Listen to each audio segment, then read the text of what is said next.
In May of this year, 2023, I went on a cruise and I decided to meal prep for my family since it was a 7-day girls trip. So here I bought one of those 10-pound rolls of beef from Sam's Club and I fried it up and I bagged it. I didn't show me bagging it or cooking it, but you will see at the end how much I got out of it.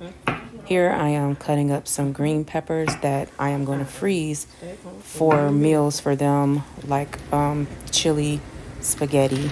And yes, green peppers do freeze well.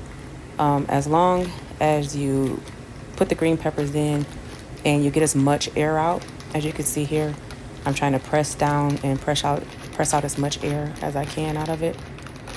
You'll have no problem with it. They don't have any funny texture, or they're not soggy or anything once you freeze them. I also did the same thing with an onion. I decided to take an onion, dice it up, and I'm going to do the same thing that I did with the green peppers. And yes, the onions also freeze well and they cook well.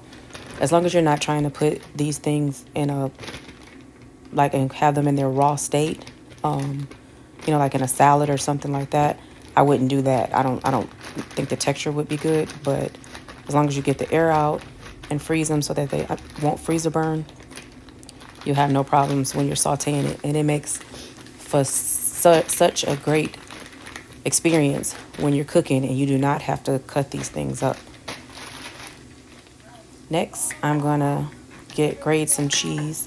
I bought a 3-pound, I think this was on sale at Kroger for like $6.99. So I got a 3-pound thing of cheese and shredded it up for my family. I don't like to buy the bag cheese because it has that coating on there to stop it from sticking together. So in some of the meals that I make for them, it's not creamy enough, for lack of better words. So I like to just shred it myself, and I feel like it has a better taste.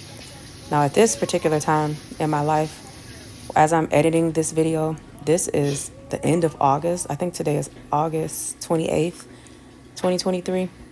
And I'm currently not eating any dairy or any meat.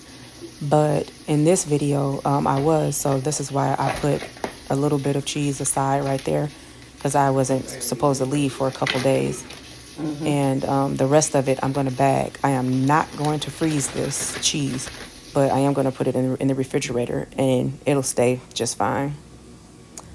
But this is the results. I have 5 bags of meat there, but I did have some extra because I was making 2 other meals before I left. So that's why. But I think I would have had like 8 bags altogether, but I got 2 bags of onions, 1 green pepper, and 2 bags of cheese.